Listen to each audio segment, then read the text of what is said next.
우리 하나님 앞에 기도드리겠습니다.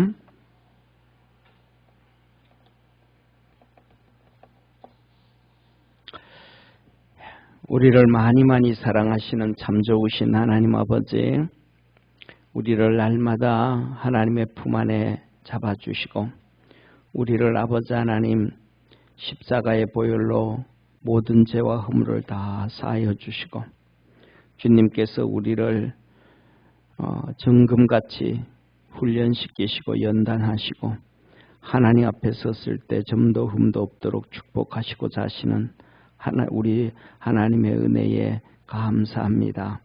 믿음 안에서 날마다 승리하게 하시고 하나님의 거룩한 역사를 이루게 하시고 하나님의 큰 은혜가 넘쳐나는 우리 복된 성도들 다 되게 하여 주옵소서.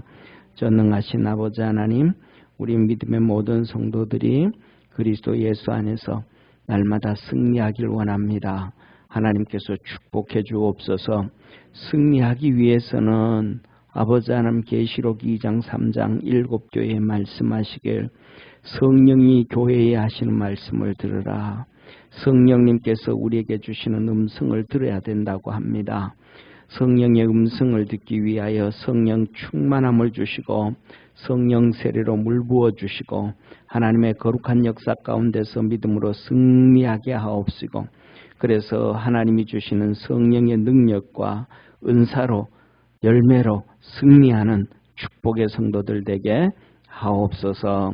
전능하신 하나님 아버지, 오늘도 예배드린 우리 모든 성도들에게 힘과 능을 더하여 주옵시고 믿음을 크게 채워주옵시고 주님 뜨겁게 많이 사모하며 사랑하게 하옵소서.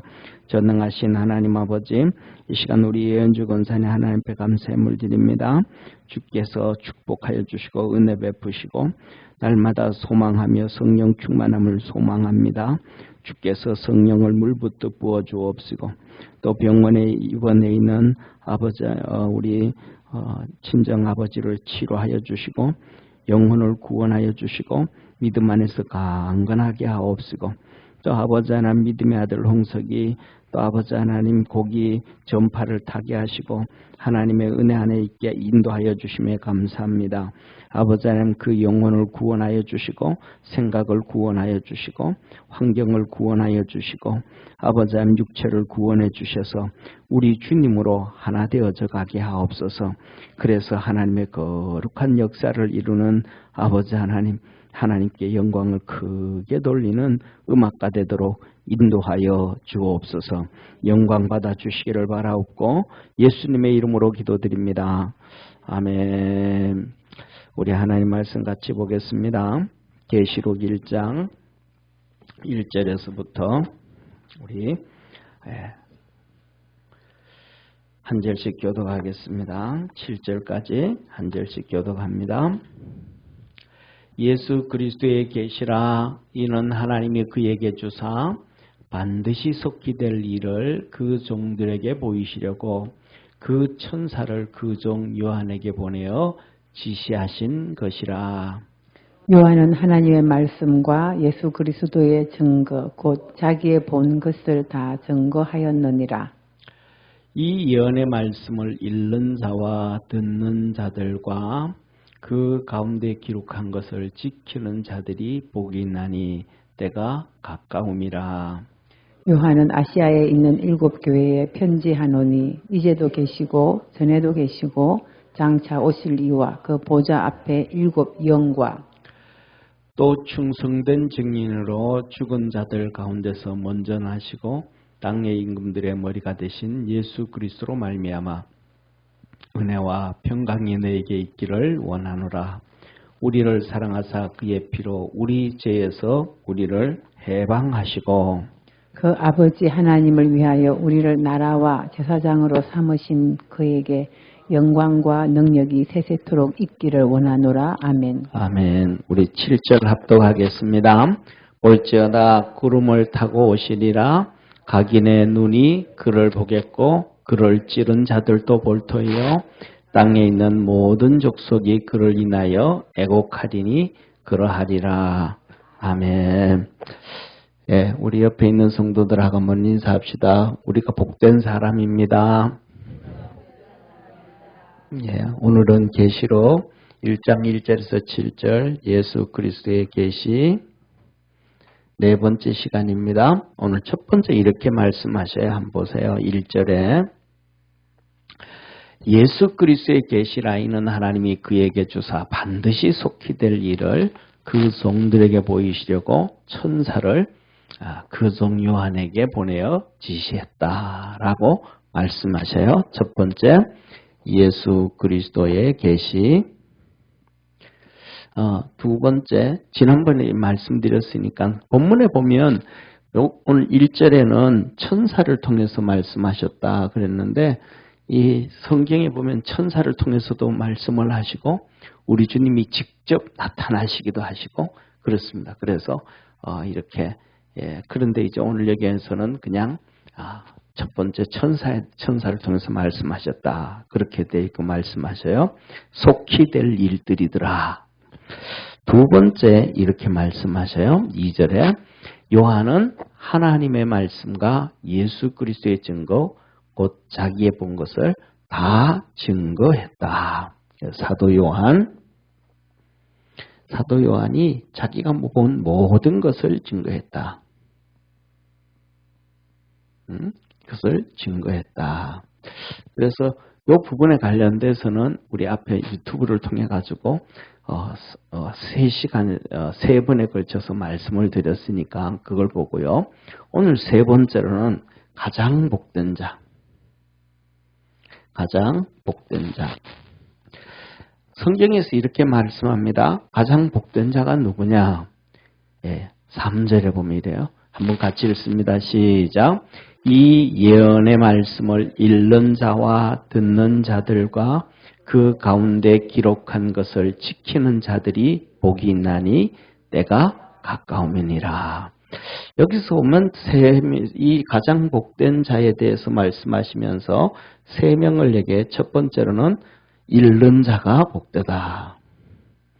그 다음에 두 번째 듣는 자들이 복되다. 세 번째로는 지키는 자들이 복되다. 여기서 이렇게 말씀해요. 여기서도 우리가 보면 읽는 자라고 할 때는 여기서 단수를 사용하고 듣는 자들, 지키는 자들을 할 때는 복수를 말씀해줘요. 오늘도 우리가 이렇게 같이 듣는 사람이 그냥 혼자 듣는 경우는 거의 없잖아요. 그죠? 같이. 이게 뭐냐면 혼자 들을 때도 있어요, 없어요? 있죠. 왜냐하면 예를 들면 주의 종이 성도 개인적으로 가가지고 얘기를 할 때라든지 그 다음에 개인적으로 성경을 가르쳐 준다든지 할 때는 1대1이 되잖아요. 그죠? 1대1이 되는데 중요한 건 그때도 1대1이 되어져도 사실은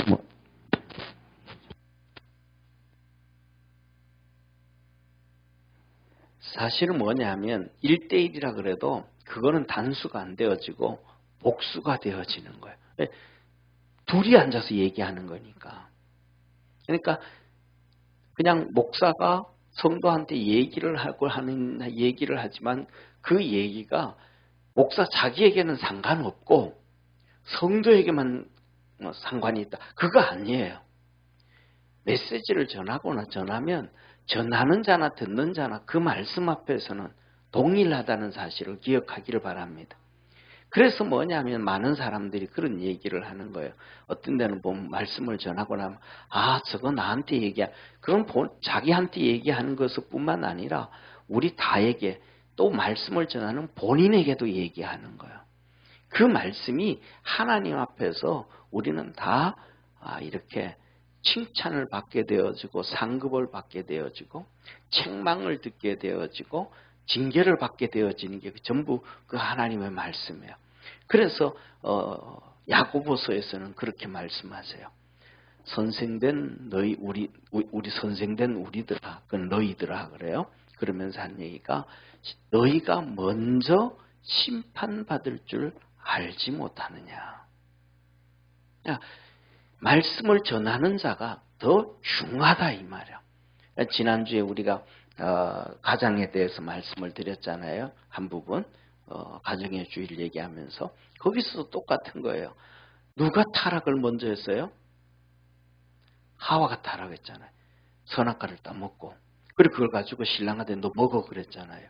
그러면 하나님이 나타나셔서 누구를 먼저 이렇게 책망을 해야 되겠어요? 하와를 먼저 책망해야 되잖아요. 하와가 사단 마귀한테 넘어가서 선악과를 따먹고 또 자기 신랑도 가서 줘서 넘어뜨리게 했으니까 하와를 먼저 찾아와야 되잖아요. 그런데 하나님이 하와를 찾아오지 않는 거예요. 아담에게. 아담은 어디 있냐? 그 다음에는 불러내놓고 하나님 너 왜 내가 먹지 말란 선악과 따먹었냐? 하와한테 먼저 얘기하지 않고 아담한테 먼저 얘기하는 거예요. 그러니까 우리가 살아가면서 뭐냐면 이 하나님의 말씀을 조금 생각을 갖고 읽고 생각을 갖고 듣고 생각을 갖고 지킬 수 있는 우리 축복의 성도가 되기를 주의 이름으로 축원합니다. 자, 그러면 이 성경을 첫째 읽는데 읽는 자가 복이 있다 그랬는데 이 성경은 어떻게 우리가 읽어야 되는가의 문제, 어떤 관점에서 이 성경을 읽어야 되는가? 이 성경을 읽을 때는 자 보세요. 예를 들면 성경을 이렇게 펴놓고 읽을 때 우리가 이렇게 이제 읽는다고 할 때 이거 성경을 하나님이 우리에게 주신 관점, 하나님의 관점에서 우리가 이 성경을 볼 수가 있겠죠, 그죠? 그 다음에 두 번째로는 내 관점에서 볼 수가 있단 말이에요. 그 다음에 세 번째로는 세상의 관점에서 볼 수가 있단 말이에요. 가장 기본적인 것으로 볼 때. 왜 세상의 관점으로 보냐 하면 이 우리가 각자 모든 사람이 살고 있는 나라와 문화와 환경이 다 달라요. 그렇잖아요. 그죠? 이 나라마다 첫째 나라마다 그 환경 우리는 이렇게 자유스러운 가운데서 예배드리고 있는 이 대한민국의 환경과 북한이라든지 중국이라든지 공산국가에서 성경을 보고 예배 신앙생활하는 환경과는 관점과는 전혀 달라요. 왜냐하면 거기에는 성경을 들고 다니다가 잡히면 그냥 감옥 가잖아요. 이 코로나 사태 터지고 해가지고 그 전부터 시작해서 중국 같은 경우에는 뭐 교회를 그냥 포클레인이 와가지고 다 부셔뜨려 버리고 그냥 사람들을 감옥 보내고 나중에는 사람들이 어디 갔는지 감옥 갔는데 나중에는 감옥에도 없어요 사람이. 또 이렇게 지하교회 있잖아요. 한 50명 모이는 지하교회. 이런 지하교회는 딱 예배 드리고 나왔더니 경찰들이 와서 통째로 다 잡아가 버렸어요. 왜냐하면 특징이 이제 휴대폰들을 다 이렇게 가지고 있다가도 껐다가도 딱 예배 끝나고 난 다음에 여기저기 막 전화하잖아요. 갑자기 막 이 기지국에서 똑같은 장소에서 여기저기 이 사람들이 동시에 막 전화가 터지면 여기는 주일날 교회 모이는 거예요. 그런 것들 벌써 한 수가 아니고 계속 이거 점검하고 체크하다가 그런 정말로 이 목숨을 내놓고 신앙생활하는 그 환경과 우리의 환경은 또 다르잖아요. 그 다음에 아랍권 같은 경우에도 똑같아요. 아랍권 같은 경우에는 찬송을 크게 하지를 못해요. 찬송이 바깥에 들려지면 잡혀가고 죽는 거예요. 찬송 소리가 바깥으로 울려 퍼지면. 그러니까 하나님의 말씀을 볼 때 세상의 관점에서 우리가 이렇게 보게 되어지고 그 다음에 두 번째로는 우리의 관점에 각자 살아가는 사람의 환경이 다 다르잖아요. 어떤 사람은 예를 들어서 경제적인 어려움이 없어서 그냥 편하게 살아가는 사람, 또 어떤 사람은 매일매일 하루하루가 그냥 밥 먹기 위해서 세 끼를 어떻게 살아가야 될까, 내일 아침에는 어디 가서 일을 해야 될까, 그 막 꼭 어려움 가운데 있는 사람들도 많고, 사람마다 자기 환경이 다 달라요. 어떤 사람 병 들어가지고 내가 정말로 힘든 상황도 있고, 어떤 사람은 그렇지 않아요. 그래서 환경이 다 다르단 말이에요. 그래서 이 성경을, 하나님의 말씀을 우리가 이것을 볼 때에 전선생님 8번 볼륨을 한 1cm만 밑으로 내려주세요. 이 관점이 다르기 때문에 성경은 하나인데 보는 사람마다 다 다르고 해석하는 것마다 다 다르면 그건 진리가 안 되잖아요. 진리는 시간과 공간을 넘어서 동일한 역사가 이루어지는 게 진리란 말이에요. 그러니까 우리가 성경을 읽을 때 이 말씀을 주실 때 하나님의 관점에서 우리가 이것을 보고 우리가 그것을 수긍해 갈 수 있는 그러한 축복의 성도가 되기를 바랍니다. 하나님의 관점에서 우리가 봐야 이것이 뭐냐면 하나님의 관점에서 우리가 이걸 봐야 그 말씀에 대해서 깨닫게 되어지고 알게 되어지고 그 다음에 믿음으로 들어가게 되어져서 우리의 믿음이 성숙하게 되어진다. 성장하게 된다 이 말이에요. 하나님의 관점에서 봐야. 안 그러면 우리 관점에서 이 세상 관점에서 보든지 우리 삶의 자기 관점에서 볼 때는 시험 든단 말이에요. 시험 든단 말이에요. 그런 경우가 너무 많단 말이에요. 그래서 시험 드는 경우가 많고 그 다음에 두 번째는 이것을 뭐냐면 지식으로 보게 되어진단 말이에요. 하나님의 말씀을 지식의 습득이 되어진단 말이에요. 지식의 습득이. 그러니까 지식의 습득이 되어지면 어떻게 되어서 버리냐면 바리새인이 된단 말이에요. 바리새인들은 성경을 구약 모세오경 같은 경우는 거의 다 외워요. 거의 다 외워요. 이들은 얼마나 성경을 많이 아는지 몰라요. 하다못해서 동방의 박사들이 와가지고 메시아가 어디 태어냐 그랬더니 그거 거기 베들레헴 대본 알려줘요. 그 알려주면서도 중요한 것은 그걸 알면 어떻게 해야 돼요? 그걸 알면 베들레헴에 가서 탄생하신 하나님의 아들 메시아에게 예배해야 되잖아요. 그러니까 자기 관점에서 그 성경을 하나님 뭘로 받으니까 지식으로 하니까 이거는 사람을 죽이는 자가 돼요. 하나님의 말씀은 다 살리는 말씀임을 믿으시길 바랍니다. 가족들에게 그 말씀을 전하고 그렇게 하면 가족이 다 살아나는 거고요. 내 친구한테 이웃에게 전하면 이웃이 살아나는 건데 그리고 내가 그 말씀을 내게 적용을 하면 내가 살아나는 말인데 그 말씀을 지식으로 하면 사람들을 다 죽이는 말씀인데요. 결국은 누구까지 죽이냐면 메시아 대신 예수님까지 죽였단 말이에요. 그 지식이. 그러니까 이 하나님의 말씀을 하나님의 관점에서 들을 수 있는 믿음의 성도가 되기를 바랍니다. 그래서 좀 전에 말씀드렸던 것처럼 메시아 대신 예수님이 오셨다라는 거예요. 그러면 하나님의 관점에서 하나님 메시아를 보내는데 하나님께서 메시아를 보내는데 베들레헴을 보냈다. 그런데 자기들이 살아가는 지금까지 그때까지 메시아가 어디서 태어났다라는 얘기를 들어본 적이 한 번도 없단 말이에요. 그러니까 그때까지 메시아가 왔다는 얘기 안 오셨다는 거예요. 지금 그때까지 예수님이 동방 박사들이 예루살렘에 와서 얘기하기 전까지는 메시아가 왔다, 유대인의 왕으로 왔다라는 얘기를 들었어요, 안 들었어요? 한 번도 안 들었잖아요. 그러면 그때까지 왔다라는 얘기 안 왔다는 거예요. 안 왔다는 거잖아요. 그런데 자기들이 처음 딱 들었어. 그러면 내 시대에 메시아가 온 거예요. 뭐 흥분이 될까요? 흥분이 안 될까요? 흥분이 되잖아요. 하나님 관점에서 그 말씀을 가지고 있으면 그렇잖아요. 그러니까 이들이 당연히 베들레헴으로 가야 되는데 이들이 안 가요. 왜? 하나님의 관점이 아니고 자기의 지식의 상황으로 들어보니까 이들은 여러 가지로 추정해 볼 수가 있는 거예요. 첫째, 보세요.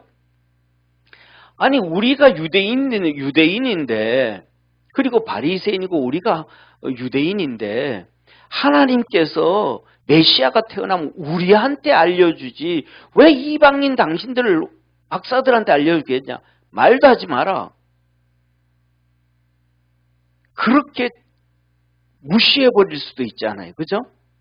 그렇게 무시해버릴 수가 있는데 중요한 것은 뭐냐면 그들이 메시아가 태어났다는 것을 이 박사들에게 그 장소를 알려줬다라는 거예요. 그러니까 하나님의 말씀은 지식으로 받아들여 가지고 축복이 되어지지 않는다 이 말이에요. 하나님의 말씀은 믿음으로 받아들일 때에, 읽으면서도 믿음으로 받아들일 때에 하나님의 축복이 되어진다는 사실 믿으시길 바랍니다. 이거는 뭐냐면 읽을 때나 들을 때나 전부 다 똑같은 거예요. 그래서 이 하나님의 말씀을 믿음으로 지킬 때에 마지막에 우리 주님 재림하실 때는 우리 속에서 성령이 우리를 그냥 변화시켜 버리는 거예요. 무엇으로? 신령한 몸으로. 아멘? 그러니까 이 하나님의 말씀을 자꾸 뭐냐면 머리로 접근하려고 하면 안 돼요. 하나님의 말씀은 우리 마음으로 아멘하고 접근하려고 해야 되는 거예요. 그래서 우리 머리로 생각할 때 이거는 그렇고 이거는 이래서 그거는 충분히 아멘 할 만해. 그리고 아멘 하는 게 아니고 우리가 뭘 진짜 아멘을 해야 되냐면 부담스러운 말씀에 아멘 할 수 있어야 돼. 그게 믿음이에요. 그 부담에서 하나님의 역사가 이루어짐을 깨닫기를 주의 이름으로 축원합니다. 저는 어제도 월요일이죠. 월요일 날도 이제 친구 목사하고 이렇게 저런저런 통화하면서 그런 얘기했어요. 그러면서 이제 뭐 교계 이제 목회자 세미나가 있었던 것, 그다음에 이런저런 얘기 있었던 것, 그다음에 또 어제는 통화하면서 이제 강해 설교에 대해서도 같이 이런저런 얘기하고 또 이런 했는데 그때 뭔 얘기를 했냐면 옥하는 목사님은 목회자다. 진짜 목회자다. 돌아가셨잖아요. 그러면서 그런 얘기했어요. 나 진짜 그분 존경한다. 왜냐하면 자기의 그 못난 부분을 얘기할 수 있다는 것은 정말 쉽지가 않다. 그것도 한국교회 전체다가 2007년 상암동에서 한국 성령 운동 100주년을 맞아서 한국교회 전체가 이렇게 모여서 상암동에서 예배를 드릴 때 그분이 스스로 고백을 하고 회개했다. 자기가 목회를 하다가 보니까 죄에 대해서 얘기하면 성도들이 축복에 대해서 얘기하면 얼굴이 화사하고 아멘 잘 나오는데 죄에 대해서 얘기하면 얼굴이 싸늘해지고 예배 보니까 싸늘해지고 아멘이 안 나오고 그래서 목회하는 동안 자기가 죄에 대해서 별로 얘기를 못했다. 근데 지금이라도 내가 한국 교회 앞에 성도들 앞에 하나님 앞에 회개한다. 그거 그냥 보잘것없는 그냥 작은 평신도도 아니고 목사도 아니고 한국 교계를 이끌어가는 그분이 교계 전체 앞에서 회개할 수 있다는 것은 엄청난 부담이거든요. 그렇잖아요. 그럼 굳이 얘기 안 해도 되잖아요. 그냥 자기 스스로 하나님 앞에 잘못했습니다 회개해도 되잖아요. 그러니까 공식적으로 그거는 엄청난 부담인데 진짜 뭘 하나님 앞에서 두려우니까 그걸 고백하게 되는 거거든요. 우리 성도님한테 얘기했지만 한경직 목사님이 1992년입니까 93년에 템플상을 받고 고백하고 난 다음에 하나님 얼마나 진짜 하나님은 진짜 정확하신 분입니다라고 고백을 하고 제가 미국에서 그랬거든요. 신학교 가기 전에도 그렇고 가서도 그렇고 제 같은 경우에는 그 한경직 목사님을 진짜 존경을 했거든요. 근데 신학교 가서 3학년 때 한국교회사를 공부하다가 충격을 받은 거예요. 왜? 그분 평양노예에서 신사참배 앞장섰어. 그때 37살인가 하여튼 그러셨는데 많은 나이에 신사참배를 앞장을 쓰신 거예요. 그래가지고 충격을 받아가지고 아니 이렇게 신사참배의 한국교단을 대표로 해서 장로교 앞장에 서가지고 신사참배 하신 분이 어떻게 한국교회에서 이렇게 존경받을 수가 있습니까? 이건 말이 안 됩니다. 이거는. 그래가지고 그때 제가 삼각산에 이제 기도하러 다닐 때였는데 화요일 날은 민족재단에 가서 기도하고 목요일 날은 사자바위에 가서 기도할 때였는데 그 가서 하나님 앞에 하나님 이거 말이 됩니까 하나님? 하고 하나님 앞에 되게 기도를 많이 했어요. 주님이 제게 음성을 들려주시고 깨닫게 해주셨어요. 그게 무슨 말씀이냐 하면 주님이 이러신 거예요. 바울을 봐라. 바울이 얼마만큼 교회를 핍박하고 성도를 핍박하고 어려움에 집어넣었냐. 그런데 그가 회개하고 난 다음에 그것 때문에 일생 동안 교회에 더 주님께 더 충성하고 몸부림치지 않았냐. 한경직 목사님이 그렇다는 거예요. 그래서 주의 음성을 응답을 받고 난 다음에 그 막 불평하던 것은 다 수그러들었어요. 그런데 확인할 길이 없잖아요. 확인할 길이 없었는데 그리고부터 시작해서 거의 그때가 이제 85년 되었으니까 그러니까 92년, 93년이니까 7, 8년 뒤죠. 7, 8년 뒤에 그분이 템플상을 받았어요. 템플상이 뭐냐면 로벨상하고 같은 거예요. 종교인들에게는 로벨상이 없으니까 템플상을 주면서 로벨상처럼 인정을 해줘요. 그래가지고 그 상금도 한 2, 3억씩 주고 그때 지금은 더 많을지 모르겠어요. 그랬거든요. 그 템플상을 받고 그 목사님 한경직 목사님이 공식적으로 내가 신사참배 앞장서서 나는 평생 동안 한국교회 앞에 하나님 앞에 죄인으로 살았습니다. 그 고백을 제가 미국에서 들었거든요. 그걸 듣는 순간 와 진짜 주님이 내게 응답해 줬던 것이 어떻게 이게 하나도 안 틀릴까? 어떻게 그분 돌아가기 전에 그걸 확인하게 해 주실까?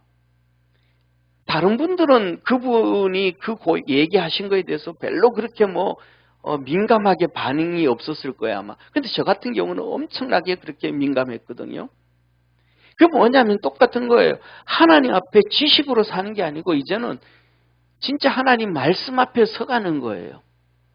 그 부담이잖아요, 그분이. 굳이 그거 얘기 안 한다고 그거 얘기한다고 해가지고, 안 한다고 해가지고, 템플상을 주어지고 뺏고, 그것도 아니잖아요. 예. 사도행전 20장에도 그래요. 사도행전 20장에서 바울이 말합니다. 바울이 무슨 말을 하냐면, 한번 성경책 한번 찾아보실래요? 예, 한번 성경책을 한번, 사도행전 20장을 한번 보시죠.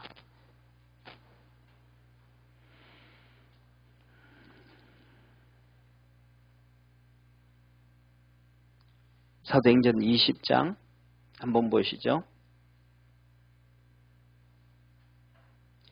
19절, 20절, 20절, 21절만 같이 보겠습니다. 19절, 20절, 21절 우리 한번 같이 읽겠습니다. 시작. 곧 모든 겸손과 눈물이며 유대인의 관계를 인하여 당한 시험을 참고 주를 섬긴 것과 유익한 것은 무엇이든지 공중 앞에서나 각 집에서나 꺼림이 없이 너희에게 전하여 가르치고 유대인과 헬라인들에게 하나님께 대한 회개와 우리 주 예수 그리스도께 대한 믿음을 증거한 것이라. 19절 21절은 일단 떼놓고요. 그거 전체 하기는 그렇고 20절에 이렇게 말합니다. 유익한 것은 무엇이든지 공중 앞에서나, 공중 앞에서 뭐예요? 오늘처럼 이렇게 설교하는 거예요. 많은 사람들 앞에서 설교를 하는 거예요. 예배 드릴 때 공중 앞에서 전체적인 얘기하는 거예요. 그 다음에 두 번째로는 뭐라 그래요? 각 집에서나 끊임없이 각 집에서 신방 가서 1대1로 얘기하고 가족들을 모아서 얘기하고 그럴 때도 뭐하고? 끊임없이 너희에게 전하여 가르치고 쉬워요? 안 쉬워요? 진짜 어렵죠. 진짜 어렵죠. 그러니까 이 세상에서 가장 복된 사람이 누구냐 하면 부담스러운 하나님의 말씀을 증거하는 자와 그 말씀을 듣는 자, 이 사람들이 세상에서 가장 복된 사람이라는 거예요.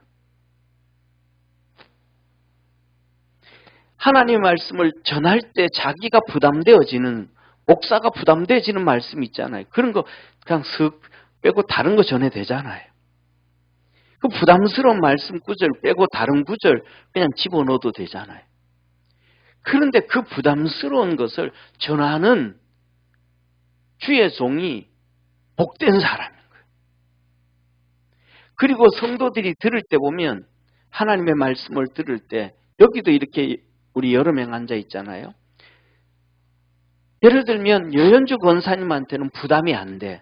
그냥 신나. 아멘 그래. 근데 김미자 권사님이 들을 때는 그게 되게 부담스러워. 그럴 수도 있잖아요. 그죠? 또 반대로 어떤 메시지는 김미자 권사님이 듣기에는 너무 부담스러워. 저런 얘기를 왜 할까? 그 다음에 더 나가서 저거 나한테 하는 얘기인데 내가 저걸 어떻게 감당을 해? 엄청 부담스럽잖아요. 이게 부담 안스러울 수 있는 말씀인데, 이게 또 여현주 권사님한테는 엄청 부담스러울 수가 있어. 말씀을 전하는데 사람마다 다 어떤 거는 부담스러울 수 있고, 어떤 데는 부담 안스러울 수가 있단 말이에요. 어떤 때는 그냥 너무 기쁠 때도 있고. 그 똑같은 말씀인데 어떤 사람에게는 너무 신나서 축복처럼 느껴지고, 어떤 사람에게는 막 그냥 감옥 속 끌려가는 것처럼 힘들게 느껴질 때도 있단 말이에요.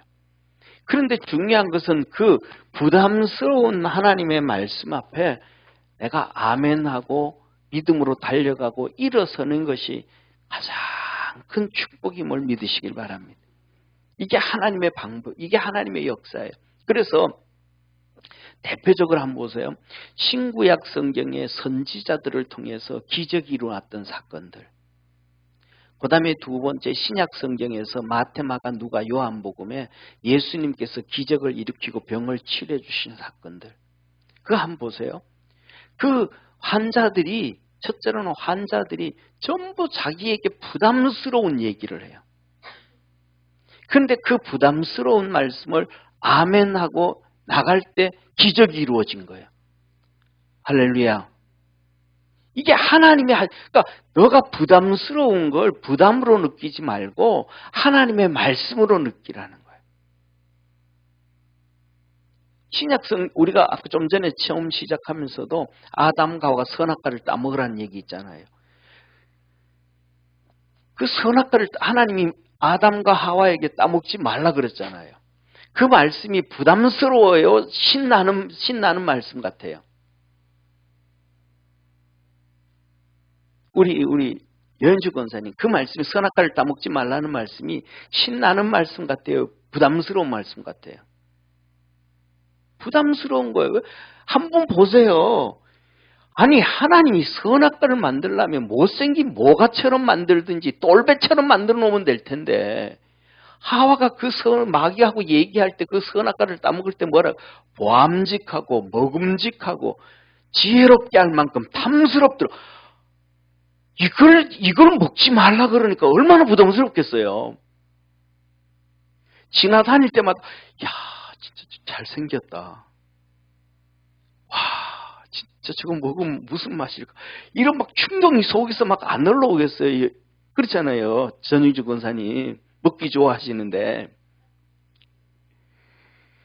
그러니까 하나님이 주신 메시지가 뭐냐면 우리에게 뭐예요?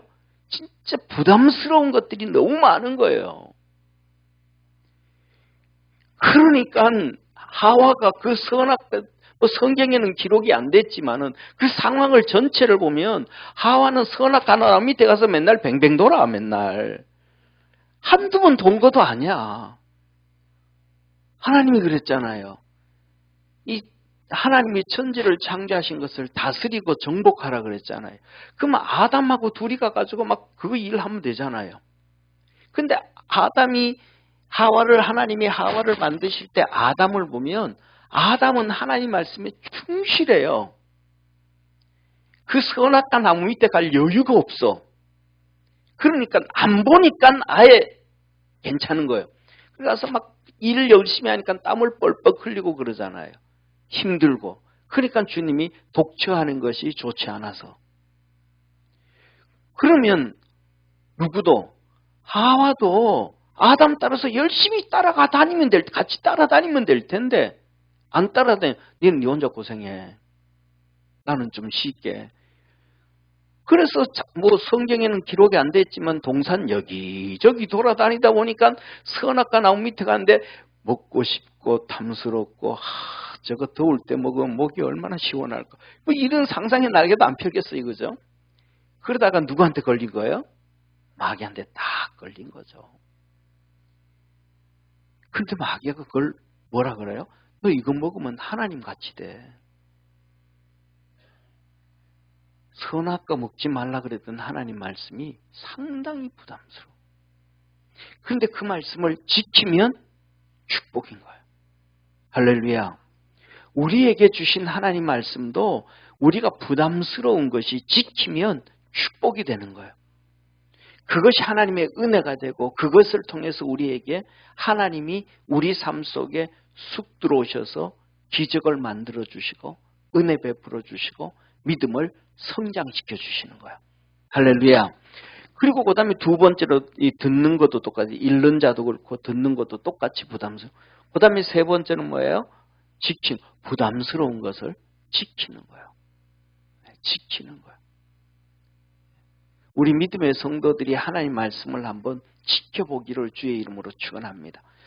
이거는 좀 내 환경이 좀 아직도 허락하지 않는데 하고 이렇게 뒤로 좀 빼지 말고 방법은 생각만 하면 돼. 이거 참 내가 지키기 부담스러운데 그럼 어떻게 하면 지킬 수 있을까? 이렇게 하나님 말씀을 들을 때라든지 읽을 때든지 이거 하나님 말씀 참 내게 부담스러운데 내가 발 뒤로 한번 빼자. 이러면 절대로 못 지켜요. 여기서 하나님의 역사가 이루어지지가 않아. 그 힘들고 때 이거 어떻게 하면 지킬 수 있지? 어떻게 하면 할 수 있을까? 이렇게 관점을 그쪽으로 쑥 갖다 놓고 가면 그 다음에는 길이 열려지게 되어져 있어요. 하나님이 일하시게 되어져 있음을 믿으시길 바랍니다. 이게 하나님의 역사예요.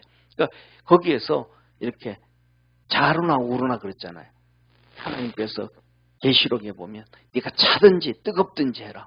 하나님 쪽으로 앞발짝 나가서 이거 어떻게 하면 될까? 그래서 우리 믿음의 성도들이 진짜 하나님의 축복이 되어지기를 축원합니다. 그러면서 하시는 말씀이 때가 가까웠다.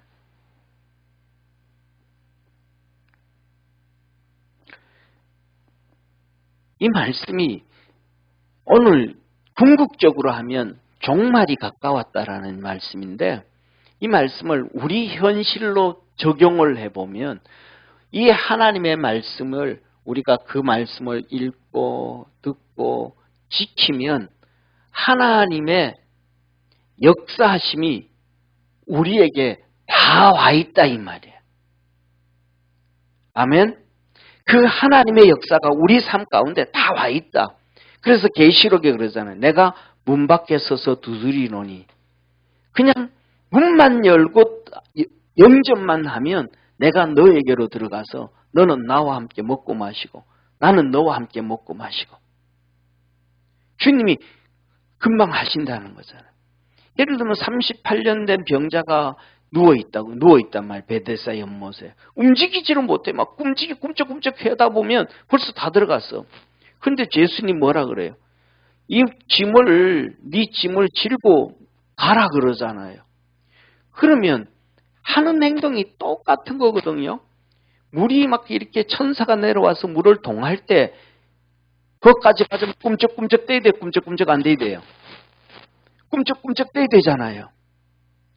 근데 꿈쩍꿈쩍하고 이렇게 꿈쩍꿈쩍 하다가 보니까 벌써 다른 놈이 들어가서 치료받고 할렐루야 하고 가버린 거예요. 그러면 또 한번 욕해야지. 나보다 빨리 들어간 놈이 있네. 이러고. 그런데 뭐냐면 주님이 이 짐 다 가져가라 그래.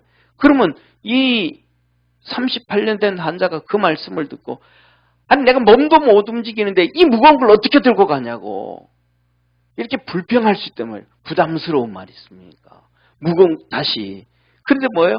자기가 꿈쩍대면서 물속에 뛰어들려고 그랬던 것처럼 꿈쩍대면서 자기 짐을 싸면 되잖아요. 그 말씀에 부담스러운 말씀에 짐을 쌌더니 치료되어졌더라 이 말이죠. 그리고 진짜 그 무거운 짐을 지고 어디 간 거예요? 아니 막 그냥 하나님의 은혜가 충만해져 가지고 다 잊어버린 거예요. 그날이 주일날인지도 몰랐어. 안식일인지도 몰랐어.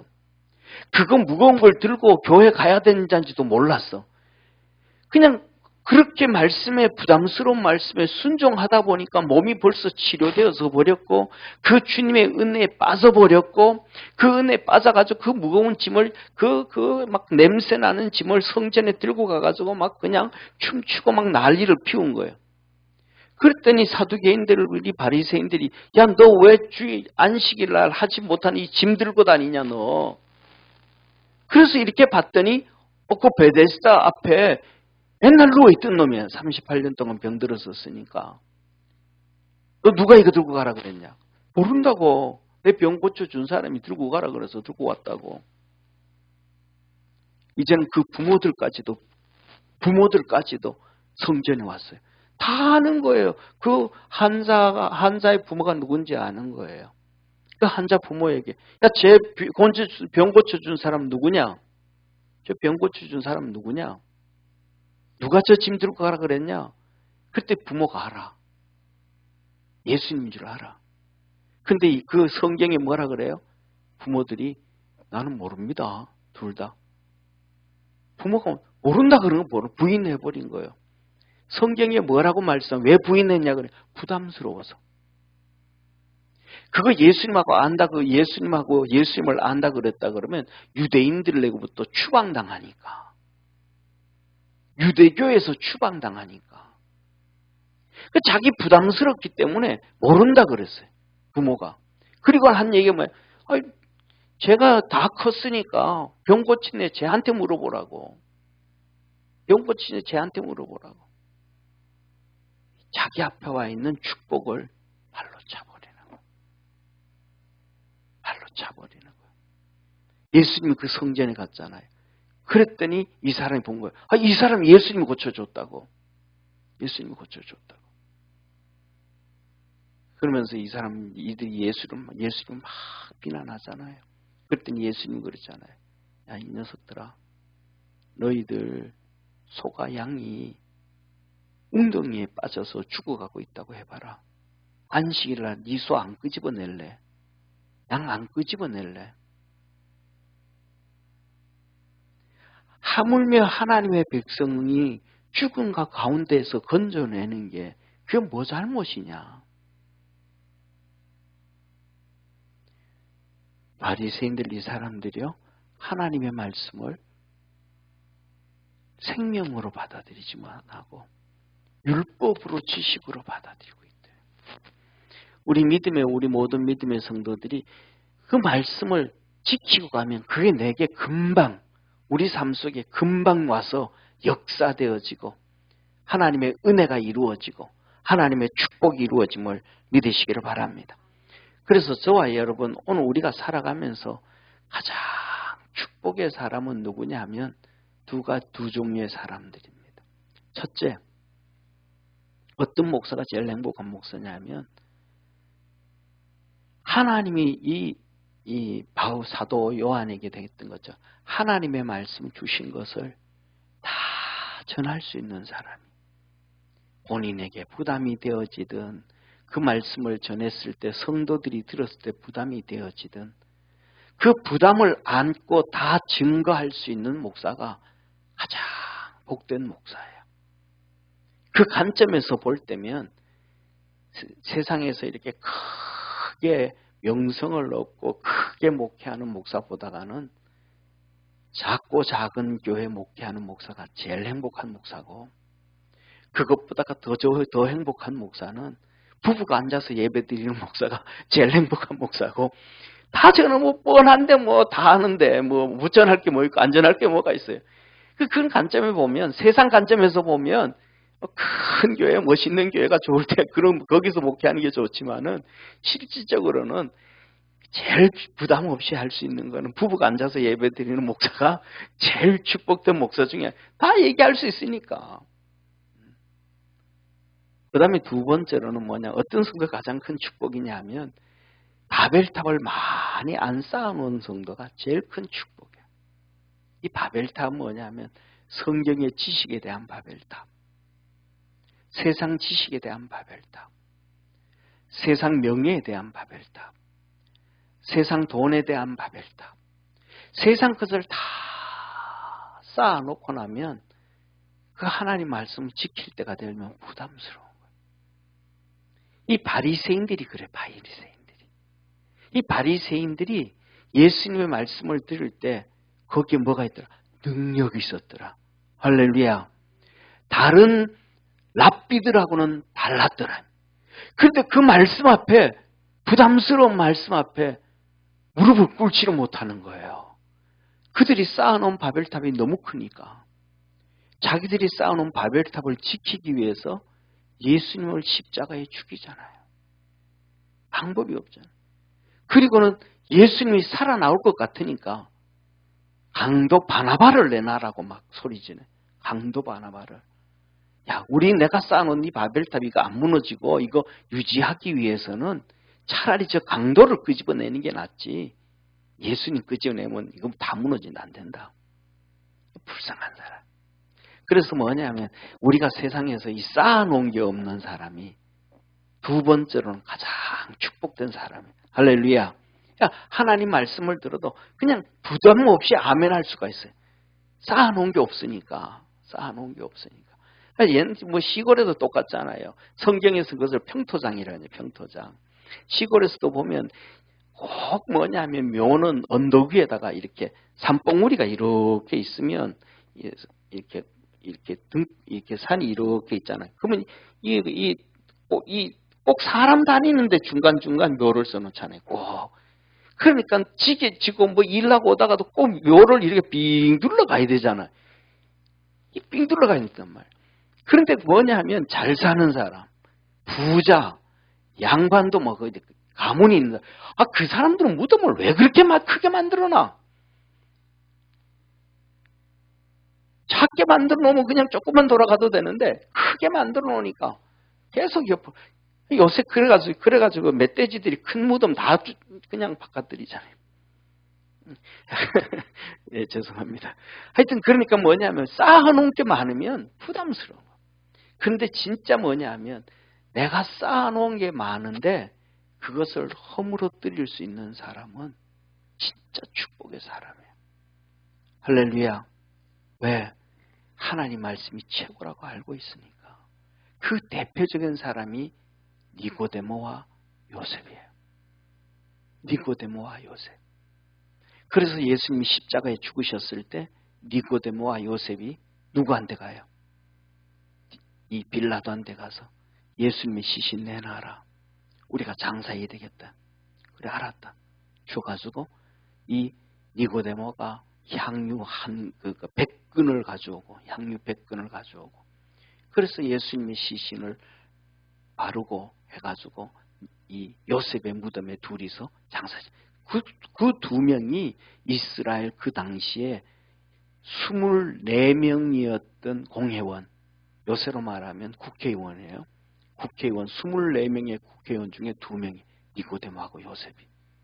자기들이 그거 다 쌓아놨는데 이제 그 다음부터는 22명에 의해서, 그 국회의원 22명에 의해서 이들이 막 그냥 사정없이 공격을 당할 텐데 그럼에도 불구하고 그걸 허무는 가장 축복된 사람. 우리 믿음의 성도들이 그리스도 예수 안에서 가장 행복한 사람으로, 하나님의 복을 받은 사람으로 살아가기를 주의 이름으로 축원합니다. 옆에 있는 분하고 인사합시다. 우리가 가장 복된 자입니다. 아멘. 기도드리겠습니다. 전능하신 하나님 아버지, 세상에서 가장 복된 자라고 하나님이 칭하는 사람은 말씀을 읽는 자, 듣는 자, 그 가운데 기록한 것을 지키는 자, 하나님의 말씀을 읽고 지키고 듣고 지켜서 믿음이 성장하고 하나님께 기쁨이 되고 하나님이 주신 믿음의 성도들의 삶에 축복이 되고 능력이 되고 기적이 되고 하나님의 역사를 이루어가는 복된 성도들 다 되게 하옵소서. 구원의 역사 이루어 주시옵소서. 예수님의 이름으로 기도드립니다. 아멘.